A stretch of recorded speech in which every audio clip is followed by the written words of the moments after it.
game 1, tower control, skip pavilion. And All that's, yeah, we're going to go ahead and get started here. Discount Veterans looking to make a statement on this first game. We need to get a good, close look at their comp.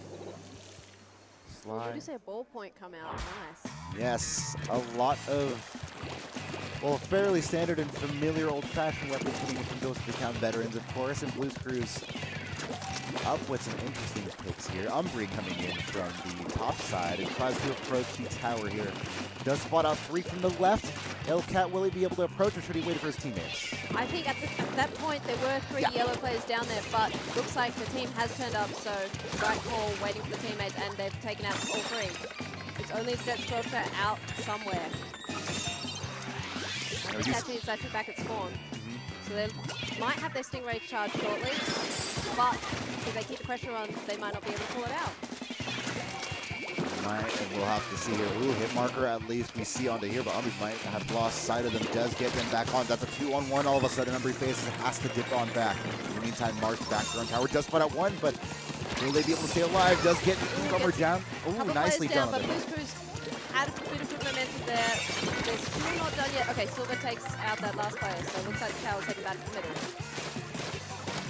Silver, of course, Price Losser leading the pack and trying to build those special rather quickly. You see here at the top of your screen, getting closer to that 90-point marker, that 100-point marker, and when that special will be ready. But everything's looking pretty yellow up from the bottom of the map, and even encroaching up into the higher part. We do see Slimy pulling out that E-Storm, so we're going to hopefully see a little more yellow. Yellow indeed coming in from the bottom of the map. They approach the top in patiently. Special splashdown ready here for perps around the inflatable. Does spot out 3.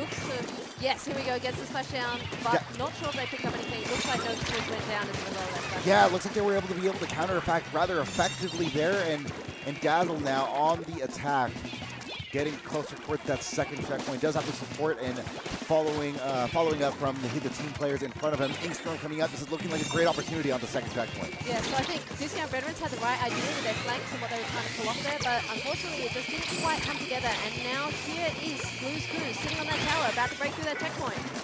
Oh, but there is a blast right on top of them. Can he come out on top? Nicely done on Marcus Park. Be able to lead that one up, and will be able to, or at least should be able to keep control of this tower. Marsh with a nice vantage point here as they are buckling up for that last and final checkpoint there. But Sly on top with that explosive, trying to do what they can from a distance. Of course, Sly has used this weapon for more than 2 years and consistently at that, and shows off that talent here as well. Yeah, so Marsha had been peeking at that spot, trying to use the range, 4 point to use that fall-off power, but Sly coming around a little bit later, taking them out. And we do see Silver a little bit trapped in the corner, but looking to just get around. Okay, goes for the longer flank instead, maybe. Or just the charge. Maybe. We'll see. As well. Yeah. It looks like they're going to be able to finally get to that checkpoint regardless, and Silver that's what they've been looking for a while, but they're looking for the splash as well. And this is exactly what they needed, right? I mean, for so long, there's only 2 minutes left. You have to get this first started somehow. We see them on the tower. They're going to have to defend it rather soon here. Gets a nice spot there. It's 2v2, and Silver having a little bit of trouble climbing that tower, but now feet on.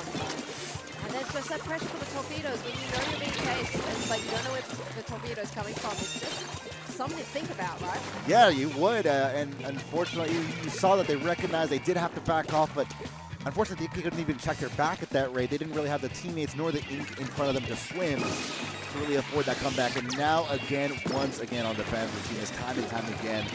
And I've only seen them reach the 35-point up until now, but do you think you're going to push it past and maybe even towards that first checkpoint, maybe the knockout? I think now we're seeing 3 players down. They're not going to be able to clear this checkpoint. If Discount Veterans can say anything about it, they're going to get that counter push on. So the chance is gone for now, but Nezzy in the middle is still in the middle of plenty of blue ink, and teammates are finally getting back from the spawn. It looks like the Brella will be able to join them in for a little bit of a party here towards that second checkpoint spot. Does get the splat on the Silver, and now the question still begs itself, can they finally pass that 34-point marker? I think now they will, because they've got the specials up.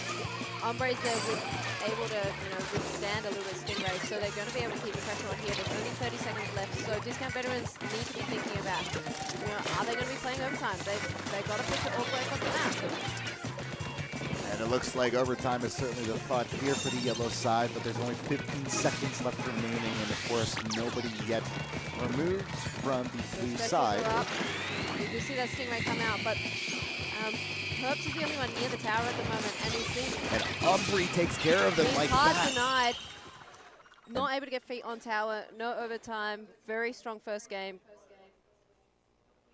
What are we thinking? Yeah. We've just got to think about how to move into game 2. Well, we'll have to see, but I think that game was rather resounding. Well, for the most part, right? I mean, obviously, Control stayed in one half of the map more so than the other for the majority of the game, but the moment of brilliance we did see at least was something compelling enough for, I think, myself, if nothing else, to say that I think this is going to be a close set in general, even if it is something where it might get 3-1 or 3-0. I still think that games will be pretty close in and of themselves. Well, it's going to be 4-1 or 4-0. Oh, true. We are accurate. in a best of 7. So we've got Blues Krews, one under their belt already. Heading, I think it was it Rainmaker Blackbelly next? We are going to Rainmaker Blackbelly. And that's going to be definitely a thing. Yep. So, that being said, Discount and Veterans here in a place where they should be able to maybe come back. Ooh, that's nice, as we booming. do see that bass like bumping. Just like audio in the venue has just come back and deafened us all. That being said, we should be approaching the rest of the set rather shortly. Marsh with a look of exasperation on his face with us. I don't know if that's exasperation. I think that's Talking normally is something that I like to do often on cast, and we're doing it here as we have Blues Krews a game up. Now, I wonder in general if Marsh is with the Twitch chat rolling on down, a fan of the chat himself. He finds him and his teammates up, of course.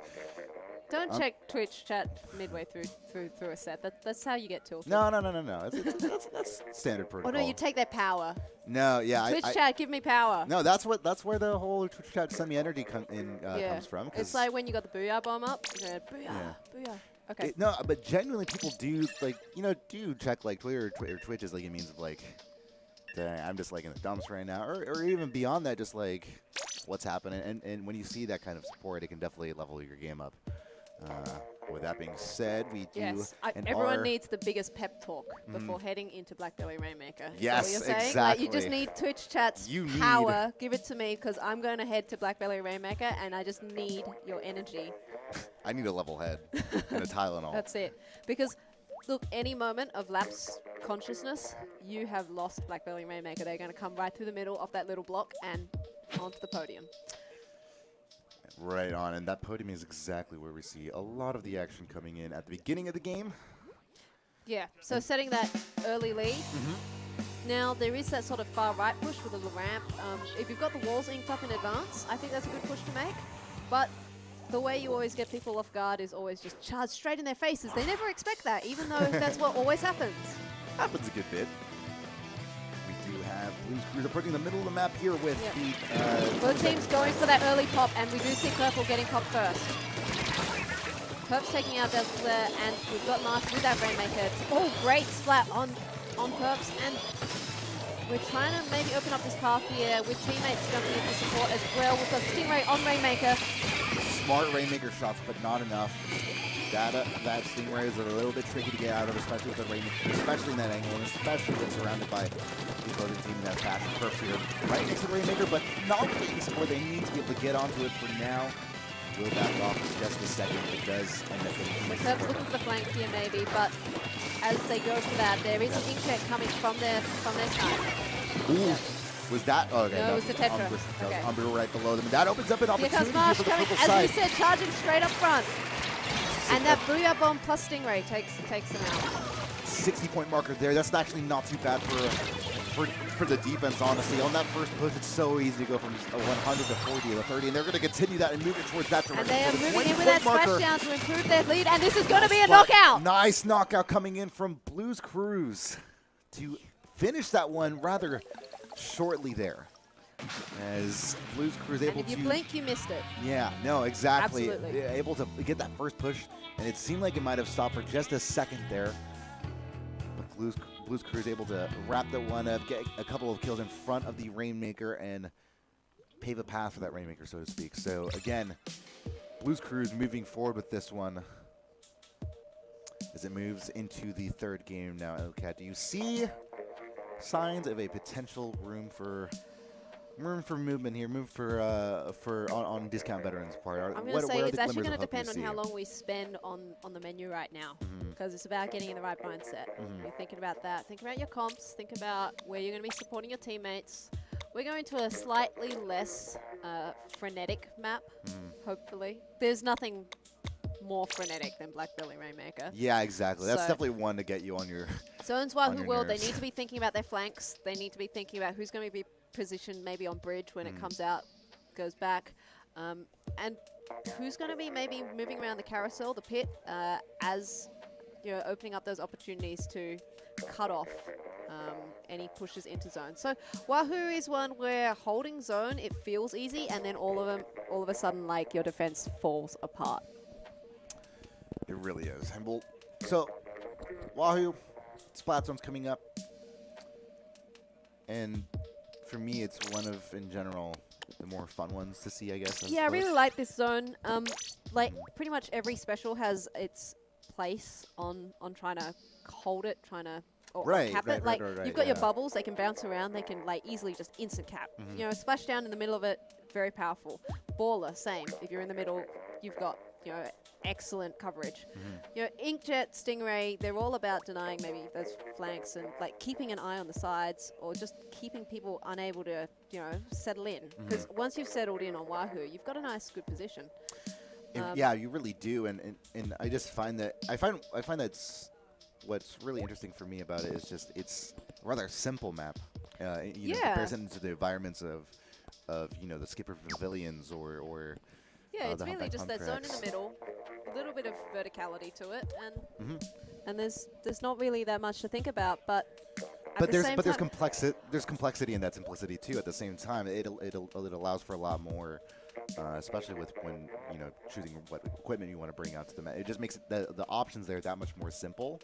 This is a map, I think, where many weapons can excel. Yeah. And because of that, then you start to try and think, well, what are my teammates going to bring? How can we put together a good comp? But when you have that clean slate of I could bring anything, then it's decision paralysis, right? So we do see discount veterans coming in against Blues Crews. We're going into game 3, so it's not quite up against the wall yet, but they really want to get a game or two under their belt now. They are looking to. It's looking like something if they don't do anything soon. So everyone coming up to that bridge, and that bridge does stay open for the whole duration of Splat Zones. And Marsh just, Splosher, what a great weapon for this map. Really is, yeah. And now at this point, being able to have the bubbles just like that right at the start of the game, it's so easy for now Blues to just start doing something here and get that point of the game in their direction. And the Exposure is in position here to just deny maybe those approaches from the left. So we do see they have spotted each other, but the picks, everything's open to Blues Crews at the moment. Like, they're pushing forward, they're being aggressive, and they're really keeping discount veterans thinking. Dazzle really had him dancing there for just a second as they approach the 50 or so point marker. But Nezzy, rest of the side here, they have a great front line, rather pushed up, and that speaks volumes about that. It feels like they're very confident right now being able to push this one up. Yeah, so they've been able to consistently keep discount veterans down, at least one player, and that Stingray very exposed there. So look at how far forward this Inkjet is moving. Ooh, geez.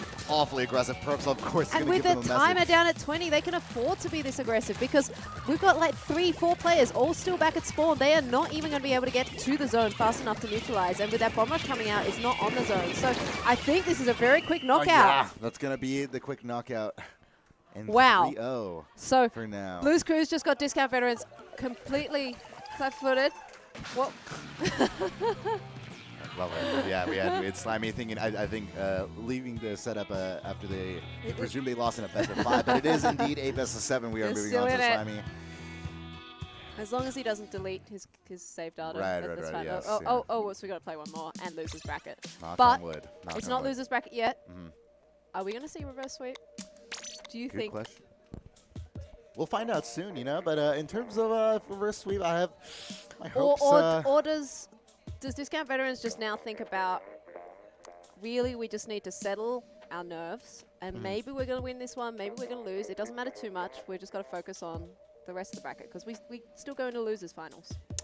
So we definitely are. So you never want to throw away a game, but it's this case here where you don't want to throw away too much of your mental, like, acuity, I guess. You want to throw everything into this one game in order to, fight back, get those 4 in a row. Because if you don't think you can get 4 in a row, maybe you just think about, well, we're going to go back and we're going to lab and work out how to beat whoever's going to end up in losers finals. Right.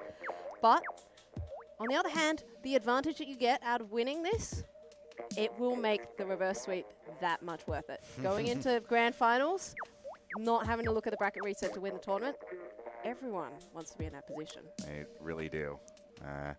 They have to, in other words, keep that energy, regardless of the Yeah, and that's it. it. It's about conserving your energy. It has been a really long weekend. Some people have traveled. Some people have been out partying. So when we come in day 2, everyone just needs to be looking at you, crowd. Everyone needs to think about, actually, we came here to play Splatoon, so let's do our best at Splatoon. We'll try, right? Blues Crews approaching the 4th game and potentially the last game of the set here. Going to be in the orange coming up. And they'll be very happy, quite comfortable 3-up. Looking at this, I think this is a pretty good scenario for them. They played Tower Control before on Skipper Pavilion. And they're pretty comfortable there. This time, I think with the last 2 games, they definitely have amped up the acceleration. So they might just be more aggressive this time. And we do see so many players going down. It's a quick start. It was a 2v1, and now it's a 2v0. The full white coming in for Blues Crews at the start of the game here. And certainly hoping to make a statement with it. 10 missiles are going to come out to be able to follow this one up as they approach the first checkpoint here. And now silver, of course, for the rest of Discount Veterans. The first thought here is, how can we approach this in a way that is not going to be too impatient, right? We've got to make sure this is going to be the right opportunity. So, right now they've got Blues Crews 3 players down. So there's a good chance to come back in, and they have not broken the checkpoint yet. So that's as good as you can get for coming back in off the back of what was that, a quad. Oh, great direct, but not able to get that second player. Slimy looking to get the assist for Perps, but not finding it. Perps has seen that player behind the block there, and I reckon looking to bully him, ooh, but he's going to get bullied. That's going to get Marsh on the return there. I was not expecting that outcome. Great play from Marsh. Imagine spending a special just on one person and not getting that person. That's exactly what happened here. That's Marsh. So painful. So out of this, you just have to be like, well, that happened. Like, don't let it tilt you. Just that happened, and just think about your next time coming back in, because they did a great job at coming back in last time. They can do it again. Perps, what are you doing, mate? Is it going to be there able we to go. spot out Okay, and so assist they can on do another? it again. They have just gotten the wipe. So Perps moving forward, and they know that those beacons are there. You're not going to be able to sneak this one around, right? Perps yes, with the direct and calls them out in the 1v1 versus Umbri. Gets another indirect, gets another spot. That's 5 in a row for Perps. This is what Discount Veterans need.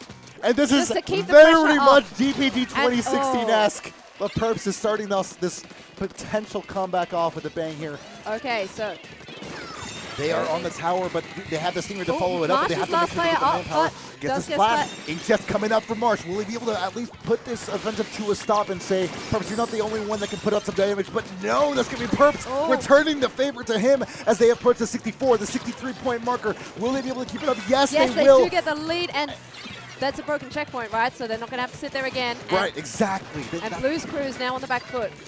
I think the splats have been going pretty solidly towards Discount Veterans. You can see the splat counters in the top of your screen. So we've got 10 and 12 versus, like, we're looking at 8 is the most that's been managed. Mate, you've got to stop it. That's going to be another direct coming in. Hides for 11. Does see the Inkjet. Inkjet resets. What just happened? So Inkjet went off the map, but they should land back on the zones. And Perps knows that, looking for where they landed. It's a 2-point difference. Oh, come on! It is! Perps, you've got to be kidding me. Marsh follows it up with the splat, gets splatted in return. There's a trade in the middle. It's an ink back here in the middle of the map, and now we're with 2 minutes left here. 2 minutes is not enough to just play defensive. It definitely Both teams isn't. need to be keeping pressure on the other. And for, like, it is still definitely within Blues Crews' hands to be able to take this. And just shut it completely down. So we're seeing this orange on the approach and that Inkstorm coming in to just support it. And look, Umbre leading the charge and the tower is coming in. I think there's a good opportunity for overtake here. That's going to be a splat onto Umbre. Nicely done. That's 2 down. They're at exactly what seems like the 60-point marker at that checkpoint, but they're not going to be able to keep it up past that. That's still the checkpoint remaining, and a resounding defense coming in from Discount Veterans as the bomb sneaks in behind the umbrella of silver there. But again, okay, Dad's Blues looking Crews here definitely for on a their toes. splat because they did spot someone on the bridge there, but not finding the mark. Looking at core, as long as they can. This is important. They're on the checkpoint right now. They're trying to get back onto it and at least be able to push this past the 60-point marker with less than a minute left. Dazzle comes in from the left side, gets at least 2 splats. They're able to defend it for now, but they were able to win the fight. There's one more down there. They got both the players, but the last one fell off the map. You did see that. I don't know which players there were, but they're at the checkpoint right now. 2 orange players. 1 green player. I don't know what happened, but checkpoint's still out. They're still dancing around. They need someone on the tower right now, but it's too late.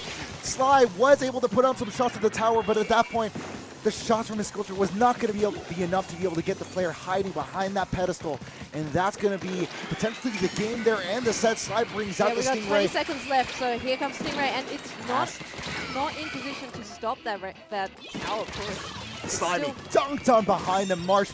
Still going to go down immediately after that, but still maybe something here in the last 10 seconds. But Blues Crews doing a world's worth of work to be able to end this set. But Perps having something of a say here. They're going to have to get on the tower and stay on that tower for the remainder of the game. So all of those amazing splats that happened earlier in the game mean nothing if they can't land them now. And now is when you need to calm your nerves and just think about, okay, I got them earlier, I can get them now. So suction tower pressure on the tower. Unfortunately, Perp's going down, not finding him answer. Sly has armor on the tower, but is the last player on the team, and that's the game. And that's going to be the set coming in for Blues Crews. So for Rogue. Solid play, great play from Discount Veterans, just wasn't quite enough. You know, we just saw like the enduring pressure, 2 minutes of defending a really close lead. 2 minutes was too long. 2 minutes too long, indeed, yes. And that's going to be the set, of course.